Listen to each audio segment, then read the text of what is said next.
Bismillahirrahmanirrahim. Assalamualaikum warahmatullahi wabarakatuh. Alhamdulillah wa syukurillah wa la hawla wa la quwata illa billah. Rabbi shrah li sadri wa yassir li amri wahlul 'uqdatam min lisani yafqahu qawli. Bapak Ibu semua masih semangat ya?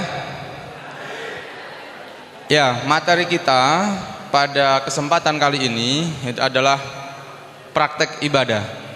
Di tengah-tengah kita sudah hadir pemateri kita, yaitu Dr. Ahmad Zuhdi. Beliau dari kelahiran Lamongan. Yang Lamongan bisa angkat tangan? Banyak Pak, banyak, dikuasai orang Lamongan. Tepuk tangan buat pemateri kita. Baik, saat ini beliau adalah dosen di UIN Sunan Ampel, dan di Muhammadiyah beliau adalah ketua MTT PWM Jatim. Tahu nggih MTT nggih? Tahu semua ya, Majelis Tarjih dan Tasdid. Yang pada periode ini beliau adalah nahkodanya. Kemudian moto hidupnya, ini penting ini. Jadilah orang yang berprestasi, maka Anda akan dicari-cari. Nggih. Baik, ini biar tidak terlalu kemudian anteng pesertanya, kita akan coba untuk lebih banyak diskusi. Begitu nggih Ustadz nggih? Nggih. Jadi mungkin bisa dibuka dulu oleh Ustadz. Monggo, waktu dipersilakan. Bismillahirrahmanirrahim. Assalamualaikum warahmatullahi wabarakatuh.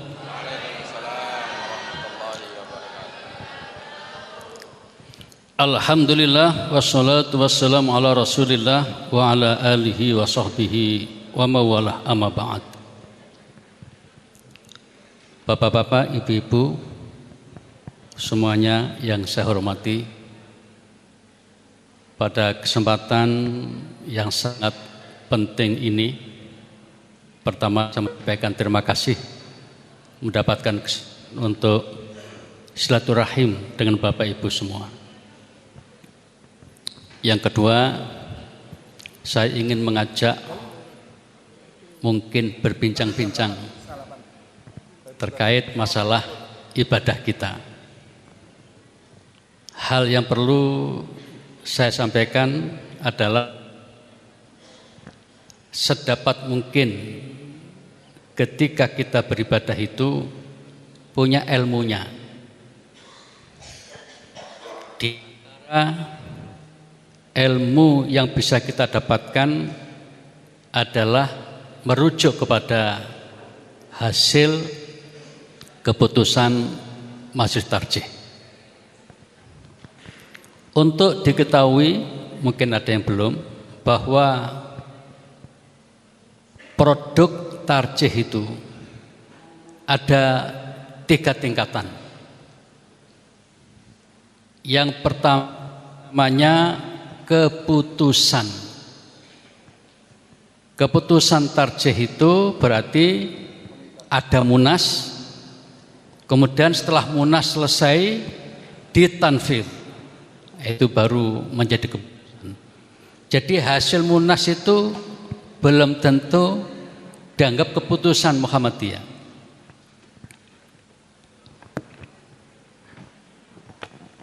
Kemudian untuk tingkatan kedua namanya fatwa tarjih.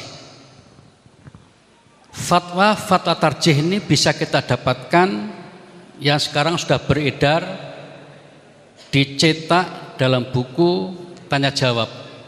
Yang terakhir kemarin adalah jilid yang ke-9. Jadi sudah ada 9 jilid.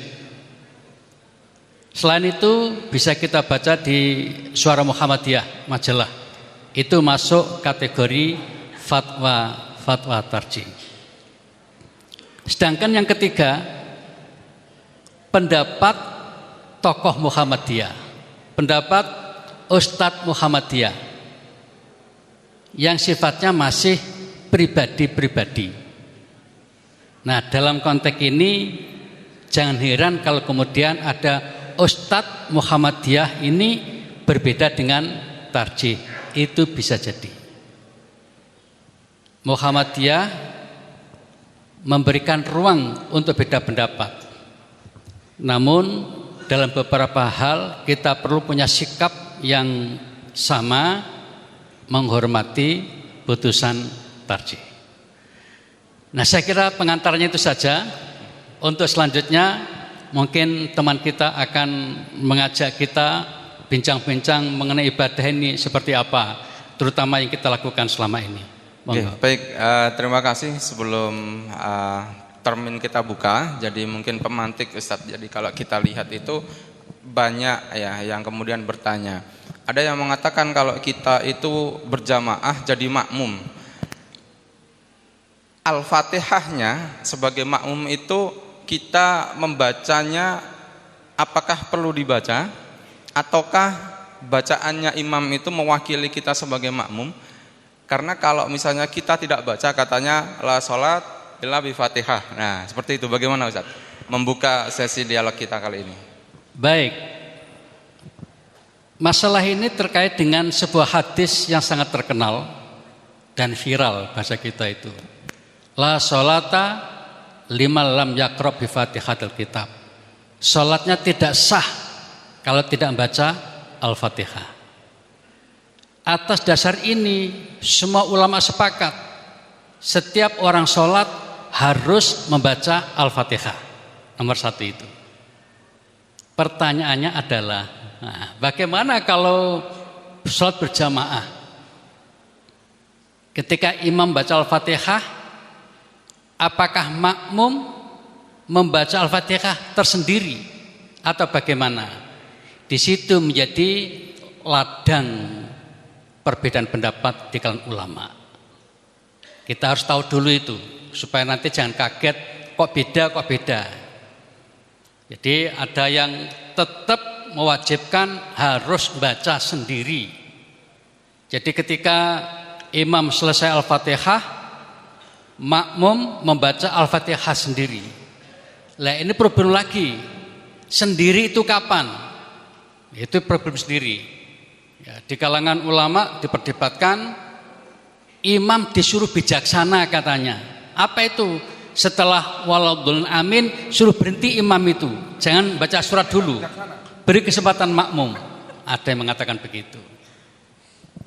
Sehingga makmum ini ketika membaca, imam ya diam saja.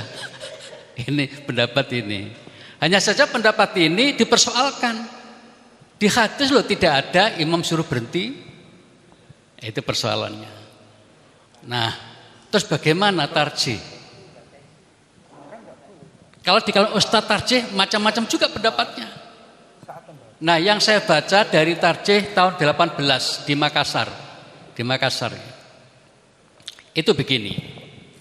Mudah-mudahan panjenengan pernah membaca itu. Kalau belum, sekarang dengarkan. Jadi ketika imam membaca Al-Fatihah, makmum bisa mendengarkan dengan cermat dan bibirnya boleh bergerak mengikuti bacaan imam. Jadi misalnya imam membaca Alhamdulillahi Rabbil Alamin, makmum bibirnya menggerakkan. Sehingga perhatian makmum terhadap bacaan imam itu relatif fokus dan total. Mungkin kita bisa membayangkan ketika ada penyanyi yang kita sukai, liriknya kita hafal, kita meniru kan, bibir kita ikut bergerak. Hanya saja kan ada hadis, jangan sampai ketika imam membaca, makmum membaca. Nabi mengatakan, bacaan saya jangan disaingi karena ada kalimat itu.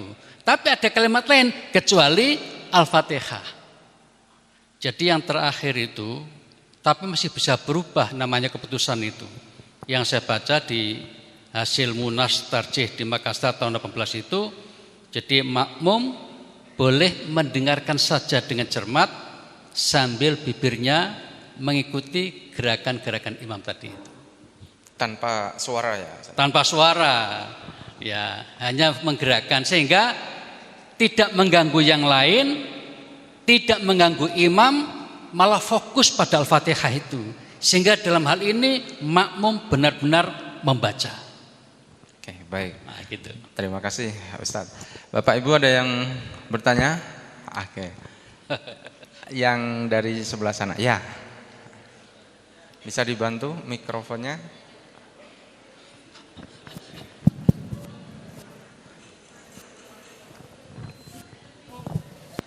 Assalamualaikum warahmatullahi wabarakatuh. Waalaikumsalam. Terima kasih Ustadz atas kesempatan yang diberikan. Pertanyaan saya ada 3 Ustadz. Ya, sebentar Ibu, nama dari mana? Saya Bu Era dari Semamda. Oke. Silakan. Pertanyaan saya ada 3 Ustadz. Yang pertama begini Ustadz, di SMA Muhammadiyah itu tentunya kan yang masuk ke Semamda itu tidak semuanya latar belakangnya Muhammadiyah ya Ustadz untuk siswanya. Karena kan memang menurut orang tua sekolah Semamda itu bagus, jadi mereka meskipun latar belakangnya tidak Muhammadiyah dimasukkan ke Muhammadiyah. Nah, yang ingin saya tanyakan ini dari mereka Ustadz, saya menghimpun pertanyaannya untuk pertanyaan yang pertama. Jadi untuk bacaan doa iftitahnya mereka kan beda ya Ustadz, sudah bisa mengikuti yang di Muhammadiyahnya. Nah, pertanyaan mereka, gimana kalau bacaan iftitahnya sudah Muhammadiyah, tapi tahiyat awal dan tahiyat akhirnya belum? Itu pertanyaan dari mereka. Itu yang pertama Ustadz. Kemudian untuk pertanyaan yang kedua, mohon maaf kalau saya enggak tahu ya, ini untuk sikap iktidal yang benar itu, tangannya itu disendakepkan begini atau dilepas? Itu yang kedua. Kemudian untuk pertanyaan yang ketiga, kapan idealnya sholat hajat itu dilakukan? Nah, apakah sholat hajat itu akan berhenti setelah hajatnya tercapai? Maksud saya kan begini Ustadz, kalau tahajud insya Allah kita lakukan bangun tengah malam. Bagaimana kalau sholat hajat itu kapan waktu idealnya? Begitu. Itu 3 pertanyaan dari saya. Terima kasih. Assalamualaikum warahmatullahi wabarakatuh. Waalaikumsalam warahmatullahi wabarakatuh. Langsung ditanggapi saja Ustaz. Oke. Baik, pertanyaan pertama, siswa di sekolah Muhammadiyah, kalau Ibu tadi Semamda, itu kan tidak semua berbackground Muhammadiyah. Artinya bacaan-bacaan itu kan bervariasi. Nah, ada yang sudah bisa baca iftitah, tapi kemudian bacaan doa yang lainnya itu masih edisi yang lainnya. Begitu Bu ya. Nah, itu bagaimana Ustaz? Itu pertanyaan pertama. Jadi depannya bisa versi iftitahnya versi HPT, kemudian nanti mungkin di akhirnya itu versi yang lain. Artinya 2 versi dikombinasikan dalam satu sholat gitu Ustaz. Oh iya. Gitu ya. Ya, sebagai guru harus bijaksana. Apalagi kalau paham betul latar belakang murid kita adalah orang yang memang bukan Muhammadiyah. Tetapi menurut hemat saya ada baiknya kita tunjukkan alternatif. Paling tidak kita memperkenalkan bahwa namanya doa iftitah itu tidak hanya satu macam. Mungkin di sebagian tempat orang menganggap doa iftitah itu hanya satu macam. Muhammadiyah juga begitu pernah menganggap. Seakan-akan doa iftitah itu hanya Allahumma baik-baini. Di kalangan nahdien bagi yang belum banyak ilmunya menganggap iftitah adalah ini wajahtu, kan begitu. Sama-sama enggak menguasai. Nah, menurut hemat saya sebagai guru, jika ada anak yang sudah kenal ini wajahtu misalnya ya, kita perkenalkan yang lain yang pendek. Ada iftitah pendek tapi sahih dan tinggi nilainya. Allahu akbar kabira walhamdulillahi katsira wa subhanallahi bukratan wasila. Titik. Itu sahih itu dan dimuat dalam tarjih yang terbaru HPT 3. Allahu akbar kabira walhamdulillahi katsira wa subhanallahi bukratan wasila. Hadisnya sahih. Nah, coba Ibu nanti ya. Nah, mau pilih mana? Yang panjang apa yang pendek? Oh, gitu. Tapi berhenti di situ ya Ustaz ya. Itu sudah 100 nilainya. Enggak usah ditambahi wajah. Enggak usah. Ya. Baik. Ada hadisnya sendiri. Nah, sambil jalan kita perkenalkan ini dalilnya ini. Jangan menyalahkan. Hati-hati. Jangan menyalahkan. Nanti panjang prosesnya kalau menyalahkan itu. Baik nak, kalau seperti itu caramu, saya perkenalkan ada doa pendek, tapi kata Nabi begini. Oh begitu. Nah, bikin saya ceritakan dikit ya. Jadi doa iftitah pendek ini dikatakan Nabi pernah jadi imam. Nabi mendengar makmum itu baca pendek tadi itu.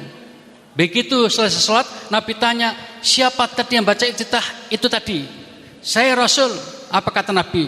Luar biasa. Tadi saya melihat ada lebih dari 30 malaikat berlomba-lomba cepet-cepetan mencatat bacaan tadi itu. Luar biasa. Baik. Maksud saya kenapa? Paling tidak, ternyata dokter itu macam-macam ya. Nah, jadi mulai terbuka untuk bisa menerima hal yang baru. Begitu nggih Bu. Yang pertama, jadi intinya kalau siswanya masih ada beberapa variasi, insya Allah bisa. Yang penting itu gurunya. Nah, yang penting dari gurunya. Jangan sampai guru kita itu kemudian ada berbagai variasi dalam satu sholat. Itu yang lebih penting. Yang kedua, Ustadz, sikap iktidal, tangannya itu dilepas begini atau gini ya. Nah, begitu Ustadz. Setelah iktidal. Iya. Menurut tarjih ke bawah. Tapi kita harus tahu bahwa ada pendapat yang begini, itu persis kalau di Jawa Timur. Persis. Sami Allahu liman hamidah, kan begitu. Di Jawa persis, di Saudi juga banyak. Tapi Muhammadiyah dengan tarjihnya kemudian lepas. Dulu persis zaman Hasan juga lepas. Kemudian sejak zaman putranya siapa itu Abdul Qadir Hasan, itu mulai Sami Allahu liman hamidah itu begini. Dalilnya sama, hadisnya satu, cara pemahamannya yang berbeda. Nah, tarjih sampai sini. Itu saja jawabannya, enggak usah detail-detail. Baik, yang terakhir adalah sholat hajat itu idealnya waktunya kapan gitu. Hajat. Sholat hajat ya. Pertama, istilah sholat hajat itu ditarjih belum mendapatkan belum mendapatkan pengakuan. Jadi artinya tidak ditekankan, tidak dianjurkan. Tetapi ustadz-ustadznya setelah membaca beberapa hadis itu berpendapat memungkinkan untuk diamalkan. Kebetulan ada hadis yang mengatakan apabila Anda punya hajat maka sholatlah dan sebagian sunni itu ternyata hadisnya dhaif. Itu ceritanya. Tapi di sisi lain ada ditemukan Nabi apabila mendapatkan persoalan fazi'a ila sholat. Idza asaba amrun fazi'a ila sholat. Apabila Nabi mendapatkan satu perkara segera sholat. Ini bisa dipahami sholat hajat. Kapan waktunya? 24 jam kecuali waktu terlarang. Oke, baik, terima kasih. Saya rasa cukup dipahami. Dari sana, sebelah sana Bapak. Ada? Yang mana? Ini, yang depan ini, Pak. Minta tolong dibantu mikrofonnya.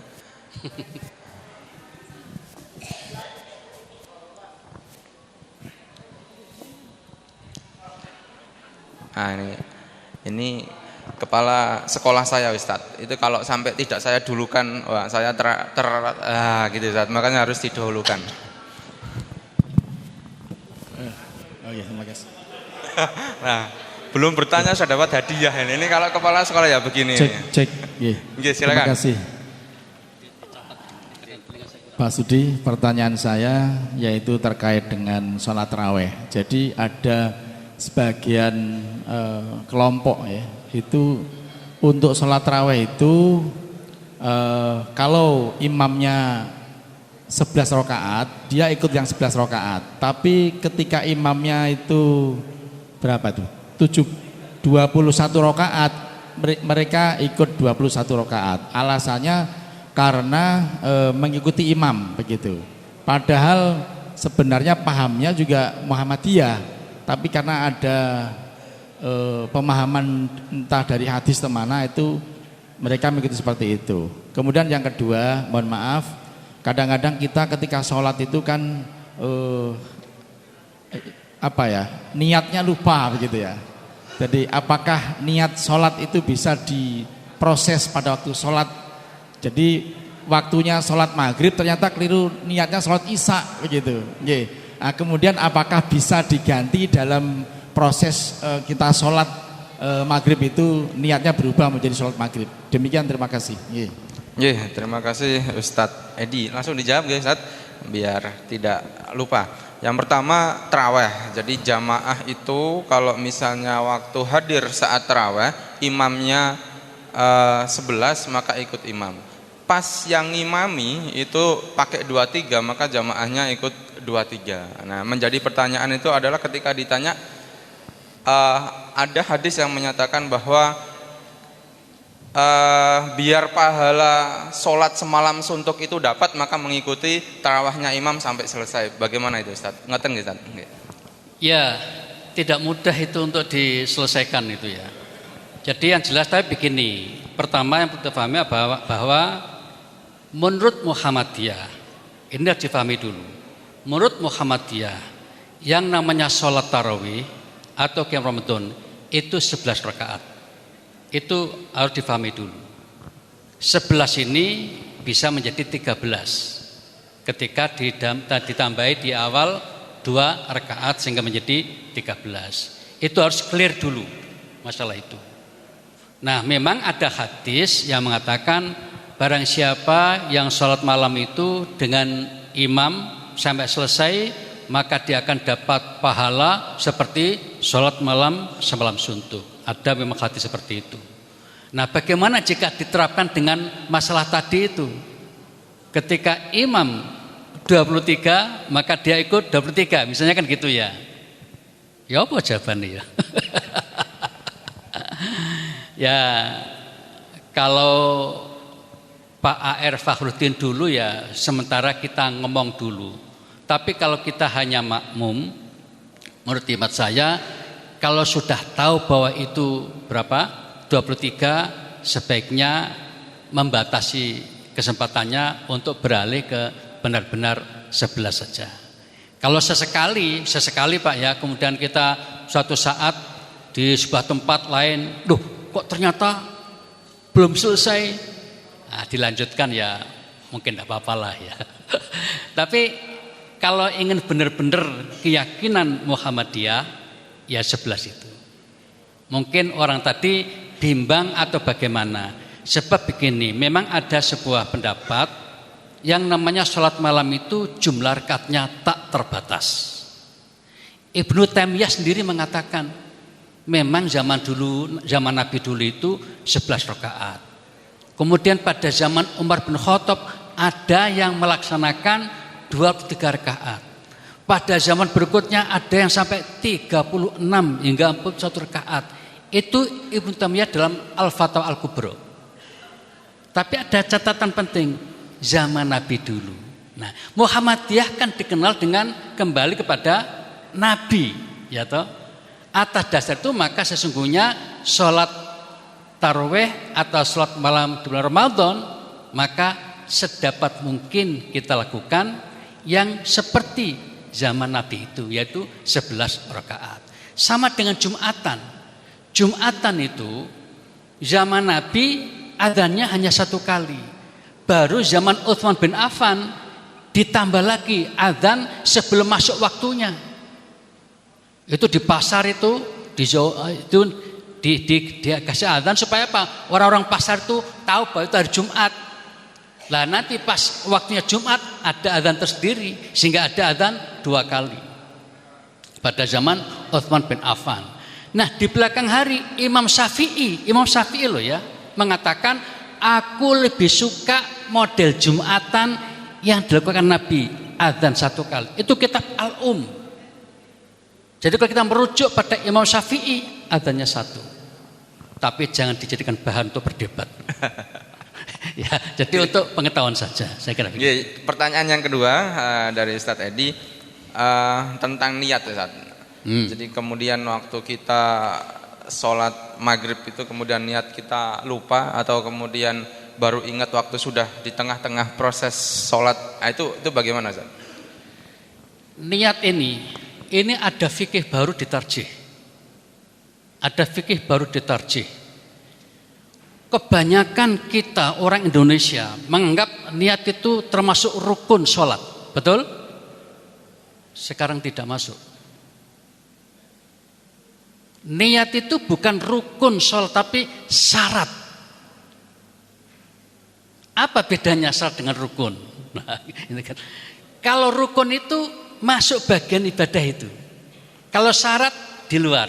Misalnya berpakaian bersih, itu syarat. Tempatnya bersih, itu syarat. Nah rukun mulai takbiratul ihram sampai dengan salam itu masuk di dalamnya. Itu namanya rukun. Nah niat Muhammadiyah tarjih yang akhir. Kalau jenengan nanti sempat baca HPT 3 itu mengatakan bahwa niat itu dilakukan bukan dibaca. Dilakukan sesaat menjelang takbiratul ihram. Jadi sebelum takbiratul ihram. Niat dulu baru Allahu Akbar. Itu niat. Dulu mungkin dipepet-pepet gitu loh. Apalagi sebagian mazhab Syafi'i niat itu diletakkan dalam Allahu Akbar, antara alif Allah dengan akbar ra. Jadi membayangkan Allahu Akbar, di situ ada niat. Wah, susahnya bukan main itu. Maka jangan heran kalau mereka itu kemudian ada yang was-was ya, nggak yakin banget, lalu diulang lagi kan gitu. Nah, ternyata pendapat yang model begini ini mayoritas ulama. Jadi di antara 4 mazhab itu hanya mazhab Syafi'i yang mengatakan ada berdekatan bahkan masuk di dalam takbiratul ihram itu. Lainnya sebelum takbiratul ihram. Jadi pendapat yang mengatakan bahwa niat itu di luar takbiratul ihram itu pendapat mayoritas ulama. Itu ditulis juga di HPT 3 itu. Bab niat. Ya, baik, terima kasih. Yang belakang itu Bu, ini tadi sudah depan, sebelah sana sudah depan, yang itu silakan. Nama dari. Terima kasih. Assalamualaikum warahmatullahi wabarakatuh. Nama saya Ahmad Busairi dari SD Muhammadiyah 4 Bucang Surabaya. Pertanyaan saya untuk tahun ini, insya Allah ada perbedaan di Hari Raya Idul Fitri, yang mana bagaimana hukumnya ada sang imam dan khotib mengimami 2 hari raya di hari yang berbeda. Bagaimana hukumnya? Ini banyak terjadi di teman-teman kita. Setelah ngimami di masjid sana, kemudian di lapangan sini. Itu bagaimana hukumnya? Terima kasih. Istimewa itu. Itu bisa dituliskan nama khotibnya. Terkenal sekali itu ya, sampai ngimami 2 kali itu. Masya Allah, luar biasa. Monggo Ustaz. Jadi kalau misalnya ini hari rayanya itu maaf ya, Muhammadiyah tanggal 1, pemerintah tanggal 2 misalnya. Kemudian Ustadz yang tanya tadi itu diundang khotbah di tanggal 1, besoknya lagi undangan lagi Ustaz. Tidak usah tanya amplopnya berapa ya. Bagaimana itu Ustaz? Baik, untuk info awal insya Allah nanti 1 Pak ya, sama semuanya untuk Idul Fitri insya Allah ya. Ini banyak ahli hisab yang menyatakan insya Allah Idul Fitri nanti sama-sama. Kalau permulaan memang berbeda kemarin. Nah sekarang bagaimana jika itu terjadi? Kalau sengaja jangan. Paham ya? Wis mumpung kesempatan rek tak nerima 2 pesanan, jangan. Menurut saya tidak boleh. Tapi kalau dalam kondisi terpaksa tidak masalah. Saya sendiri pernah melakukan itu. Jadi ceritanya begini, saya ceritakan. Pada hari pertama Muhammadiyah, saya diundang di Porong. Begitu pulang, ya hari berikutnya kan kami masih ikut pemerintah yang di Perumahan Taman Jenggala itu. Ternyata khotibnya tidak datang. Waduh, bagaimana ini? Saya sebagai panitia waktu itu. Kata almarhum Ustaz Abu Sufyan, mungkin ada yang kenal ya. Wih sampeyan ae Pak, lho aku wis mari khutbah aku ngono. Wis gak apa-apa, ngono ta. Akhirnya saya khutbah, ya apal mari khutbah kok ya. Jadi nggak usah tag, sudah apal itu. Habis itu dikasih amplop saya kasihkan ke panitia, wis kanggo panitia. Nah, sebenarnya saya tidak berkehendak itu, tapi kan terpaksa. Dalam kondisi tertentu kita tuh boleh mengulangi sholat kok. Misalnya, saya contohkan ini ada hadis. Suatu ketika Nabi berjamaah sholat zuhur, ya kan? Tiba-tiba ada datang terlambat nggak ikut jamaah. Apa kata Nabi?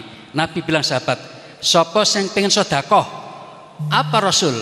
Sholat zuhur meneh jamaah karo wong iku. Silahkan. Sehingga orang tadi ini zuhurnya 2 kali.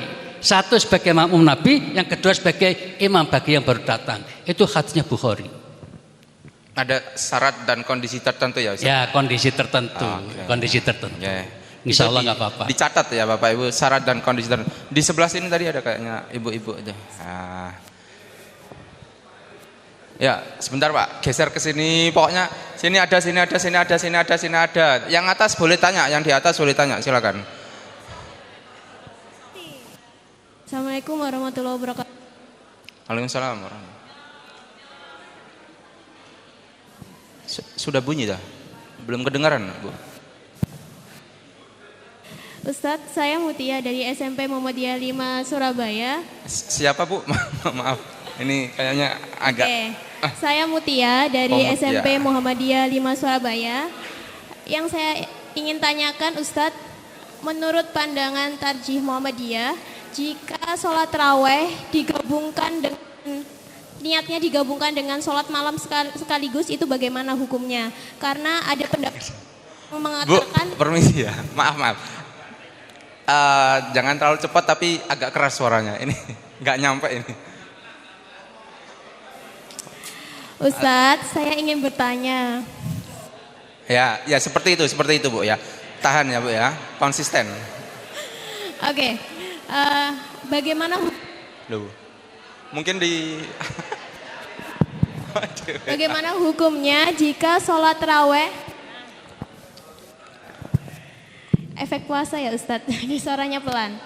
Bagaimana hukumnya jika sholat raweh diniatkan juga sekaligus dengan sholat malam? Karena kan ada pendapat jika ibadah sunnah itu bisa digabungkan dan akan mendapatkan pahala dua-duanya. Itu aja Ustadz, terima kasih. Wassalamualaikum warahmatullahi wabarakatuh. Waalaikumsalam warahmatullahi wabarakatuh. Baik, jadi Jelas ya, pertanyaannya Pak Wahid? saya ulang. Ibu coba diperhatikan ya, mungkin saya salah mengulang. Jadi sholat tarawih itu diniatkan dengan sholat lail sehingga dapat 2 pahala karena sama-sama sunnah. Jadi katanya kalau sunnah 2 digabungkan itu boleh. Bagaimana Ustaz? Monggo. Dalam Tarjih Muhammadiyah, sholat taraweh ya sholat malam.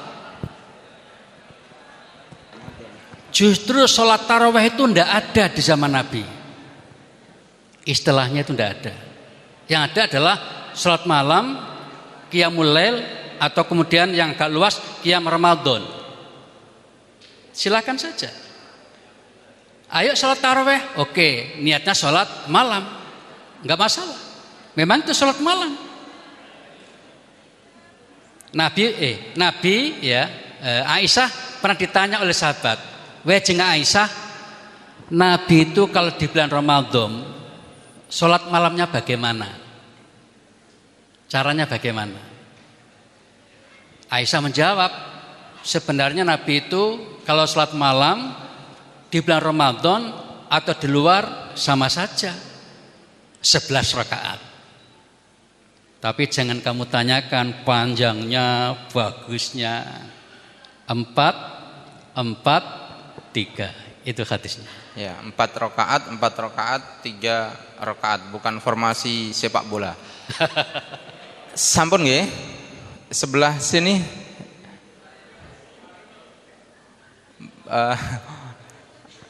Yang berdiri tuh, coba yang berdiri tuh. Ya, sudah siap.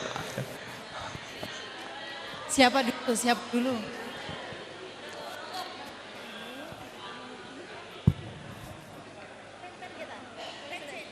Assalamualaikum warahmatullahi wabarakatuh. Waalaikumsalam. Terima kasih atas waktunya. Ada 3 pertanyaan. Yang pertama, Namanya dari nama Aristia Nuraini dari SD Muhammadiyah 4 Surabaya. Pertanyaannya tentang ta'awud sebelum sholat. Saya tadi cek di HPT itu a'udzubillahi minasyaitonirrajim. Nah, selama ini saya itu agak keras sedikit, Bu. berdasarkan pernah dikasih tahu guru saya kalau a'udzubillahi minasyaitonirrajim min hamzi wa nafthihi wa nafsihi. Nah, apakah itu dibenarkan menurut Tarji? Terus yang kedua itu terkait yang tadi ditanyakan Ustadz Edi, kalau apakah mengikuti imam sholat tarawihnya. Saya waktu di kos dulu pernah ikut di masjid yang 23 rakaat, tapi ketika 8 rakaat saya mundur. Nah, apakah itu boleh? Saya witir sendiri. Terus ketiga, ini titipan pertanyaan dari teman saya, untuk ketika sujud ada keterangannya jangan berdekam. Nah, itu maksudnya itu Sebentar, Bu. Ketika sujud jangan bertengkar. jangan berdekam. Nah, seperti unta. Nah, saya itu tafsirnya kalau jangan tangan dulu baru lutut. Nah, atau lutut dulu baru tangan. Oh, jatuhnya ke lantai ya? Ya, ketika Oh, mau sujud. apakah tangan dulu baru lutut, Ya. lutut dulu baru Ya, tangan, jangan- ataukah kepala dulu gitu ya? Nggih. Oh ya, baik, bisa dipahami, bisa Nggih. dipahami. Terima kasih. Baik. Ada 3 pertanyaan ya, Yang Pak Wahid. pertama Nggih, silakan, Ustaz. tentang ta'awud ya. Ta'awud itu boleh ada 3 macam yang populer itu. Yang populer adalah a'udzubillahi minasyaitonirrajim. Itu silakan. Atau a'udzubillahi minasyaitonirrajim min hamzihi wa nafthihi. Ada yang a'udzubillahi samiil alimi minasyaitonir rajimi min hamzi wa nafthihi. Semuanya ada hadisnya. Silakan. Mau pilih yang mana? Dipilih salah satu saja ya, Ustaz. Boleh. Ya. Jangan Gonta-ganti juga boleh. kalau ketiganya satu dibaca semuanya nanti. Jadi itu Kasih. termasuk tanwi. Tanwi itu macam-macam dapat dipilih yang mana. Dan tidak harus itu terus, juga tidak harus. Mau itu terus boleh, gonta-ganti juga boleh. Semuanya ada hadisnya, semuanya ada tuntunannya. Ya, baik. Yang kedua, tadi kalau disampaikan oleh Ustadz Edi tadi, ini kasusnya berbeda. Jadi kalau imamnya itu 23, kita berhenti di 8, atau mungkin waktu 2-nya itu kemudian kita tambahin witir begitu. Bagaimana itu, Ustadz? Boleh saja, tapi menurut hadis yang tadi yang kita bacakan itu, memang kita nggak mendapatkan keutamaan imam sampai tuntas. Kalau boleh, boleh saja. Oke. Siap. Yang terakhir, Ustadz, jatuhnya anggota badan kita saat sujud. Ketika Nah, sujud, ya. menurut tarjih itu dengkul dulu baru tangan. Menurut tarjih ketika mau sujud dengkul dulu, lutut dulu baru tangan. Tetapi tarjih tidak menyalahkan kalau ada orang tangan dulu baru lutut. Ya. Sebab untuk orang-orang yang agak tua, kalau saya kadang-kadang gonta-ganti. Pas lagi nyaman gitu, tidak ada masalah, saya menggunakan dengkul dulu, seperti tarjih. Tapi dalam kondisi tertentu, saya merasa berat, tangan dulu baru dengkul. Kedua-duanya ada hadisnya dan memungkinkan masing-masing berpendapat sahih katanya. Masing-masing pendapat. Oke. Kemudian waktu sujud itu, Ustadz, sikunya ini nempel di lantai ataukah di atas begini, Ustadz? Begini. Ya. Maaf. Kalau begini. itu tidak boleh. Jadi ketika kita sujud, maka siku harus terangkat. Kecuali tidak bisa ngangkat saking lemesnya awak, itu namanya darurat, nggak masalah. Tapi dalam kondisi normal, siku-siku harus terangkat. Sebab kalau nggak terangkat, itu sama dengan anjing modelnya. Iya. Nabi melarang itu. Betul. Baik, itu. Silakan selanjutnya silakan, Pak. Nama dari Yang mana? sudah ada mikrofon. Terima kasih. Assalamualaikum warahmatullahi wabarakatuh. Salam.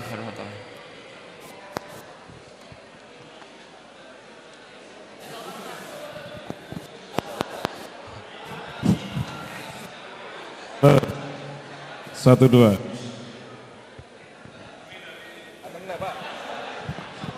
Kami dari SD Muhammadiyah 4, Ustadz Arif. Yang ingin kami pertanyaannya, waktu pengalaman saya pelaksanaan sholat id, yang mana saat di rakaat pertama itu membaca surat, di rakaat kedua, Sebentar. Rakaat pertama gimana, Pak? dengan melakukan dengan surat yang terlalu panjang. Ini Di rakaat yang pas kedua, penting kepotong ya suaranya. di rakaat kedua sehingga imam itu lupa membaca TK. Semua tanya. Ustadz, mohon maaf, bisa ke depan Ustadz, pakai ini Ustadz. Saya nggak bisa nangkap saya. Dicoba.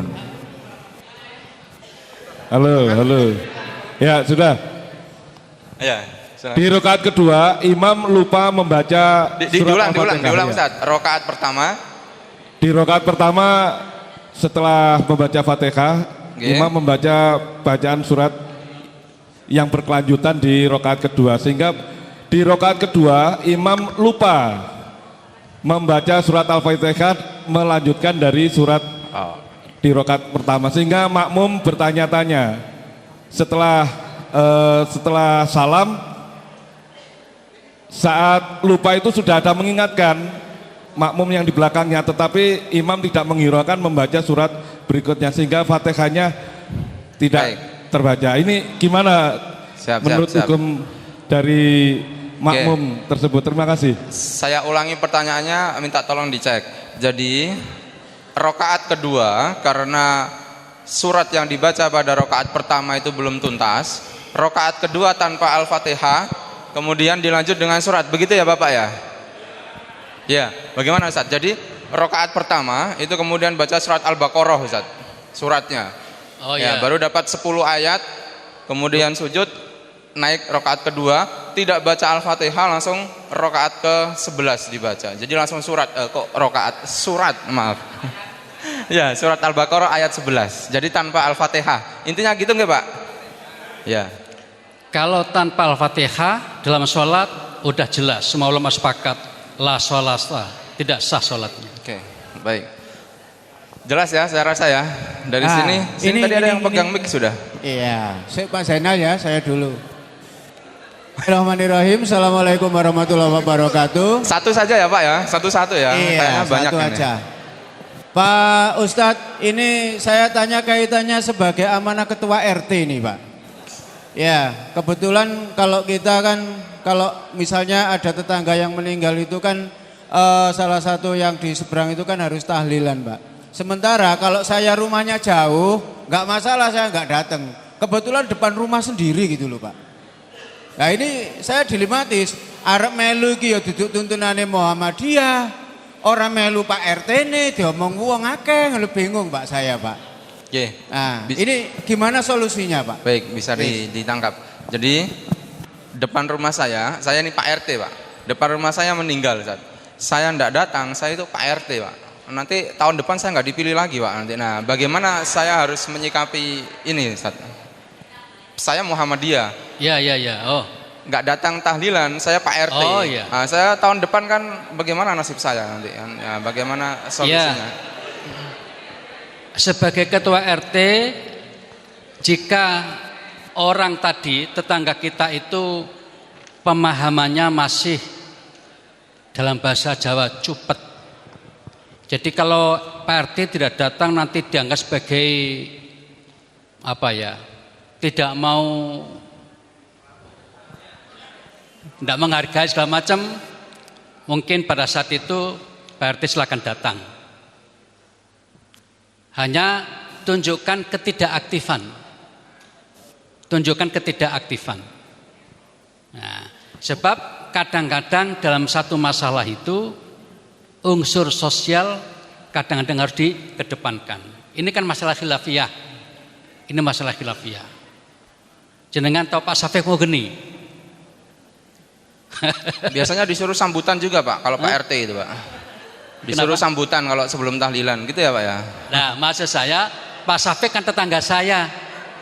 Kadang-kadang bersama-sama hadir di tempat seperti itu. Tetapi tolong dibiasakan, ya. Kami mencoba di Taman Jenggal itu memberikan pemahaman kepada masyarakat bahwa ini masalah khilafiyah. Jangan dipersoalkan apakah ada tahlilan atau tidak ada tahlilan. Akhirnya jamaah kami Isya itu ketika tahlilan, yang tahlilan lewat sana, yang enggak lewat sini, itu menjadi biasa sekarang. Asalnya repot itu. Nah, sekarang menjadi terbiasa. Pelan-pelan memberikan pemahaman bahwa itu masalah khilafiyah yang tidak perlu dipersoalkan sedemikian rupa. Baik, saya rasa bisa dipahami. 1, 2, 3, 3 saja terakhir ya, karena waktunya sepertinya kurang mendukung. Oke, Ibu silakan. Yang mana Pak? Itu Bu, itu Bu. Oh. Baik, terima kasih. Saya Nilam dari SMP Muhammadiyah 5. Ustadz, mau tanya tentang puasa Ustadz. Tentang puasa sunnah, puasa Syawal dan puasa mengqadha Ramadan. Manakah yang harus kita dahulukan? Bolehkah, ini pertanyaan yang kedua, bolehkah niatnya kita barengkan Ustadz? Jadi nggih puasa sunnah, nggih puasa qadha. Makasih. Oke. Kalau menurut tarjih tidak boleh. Tidak boleh. Jadi misalnya niat puasa Senin puasa sunnah sambil niat mengqadha kemarin yang enggak puasa. Enggak boleh. Di Muhammadiyah enggak boleh. Tarjih enggak boleh. Niat harus satu. Nggih.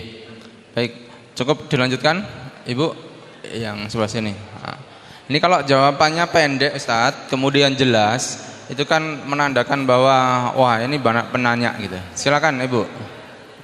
Ya, Assalamualaikum warahmatullahi wabarakatuh. Waalaikumsalam. Pak Ustadz pernah Nama dari? Oh, Sukmi dari SD Muhammadiyah 16. Ibu Sumi. Sukmi. Ya. Oke, silakan. Pernah mendengar kalau perempuan yang memakai mukena ketika kita sujud tidak boleh menjadikan mukena kita sebagai sajadah. Ya, hanya terkadang kan tanpa sengaja biasanya itu menutupi. Nah, itu bagaimana menurut Ustadz? Terima kasih sebelumnya. Bisa dipahami kan ya? Jadi kalau perempuan itu kan sholat pakai mukna, kemudian muknanya menutupi tempat sujudnya apa tangannya? Menutupi tempat sujud. Menutupi. Kadang mukena itu kan apa namanya mengembang gitu ya, mengembang melebar, terus akhirnya jatuh tepat di tempat sujud. Jadi sujudnya di atas muknanya sendiri iya. ya? Ah gitu Ustaz.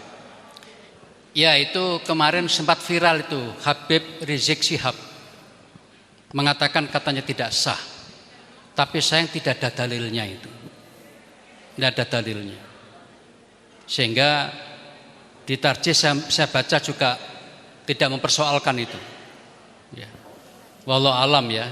Jadi kalau menyatakan sah tidak sah harus ada dalil. Itu berat itu persoalan. Ya. Kalau kemudian dahi kita, kening kita terhalang oleh rambut bagaimana itu Ustaz?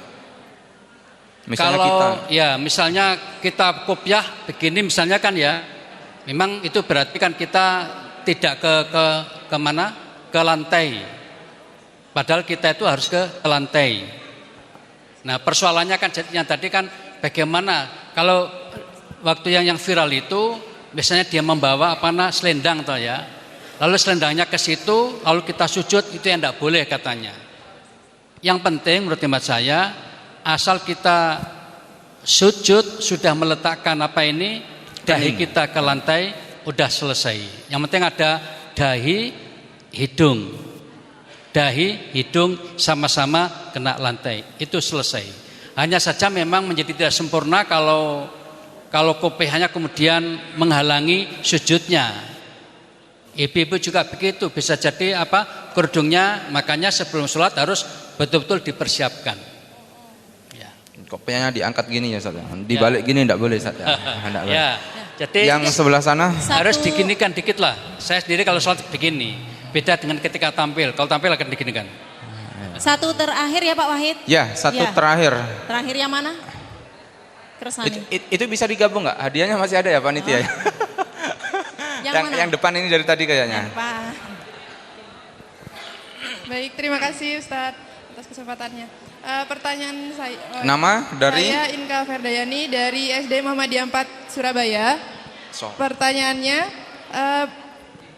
bagaimana jika suatu ketika ada jamaah yang melaksanakan sholat qashar, misalnya duhur dan asar, namun ada makmum yang terlambat dan makmumnya itu sudah masuk pada asar. Jamaahnya itu sudah masuk pada sholat asar. Bagaimana tata cara pelaksanaannya? Kemudian pertanyaan yang kedua, kalau misal ada seseorang yang sholat sunnah, namun ada orang yang ingin mengikuti, artinya ingin menjadi makmum. Padahal keadaannya itu adalah sholat sunnah. Bagaimana Ustadz? Terima kasih.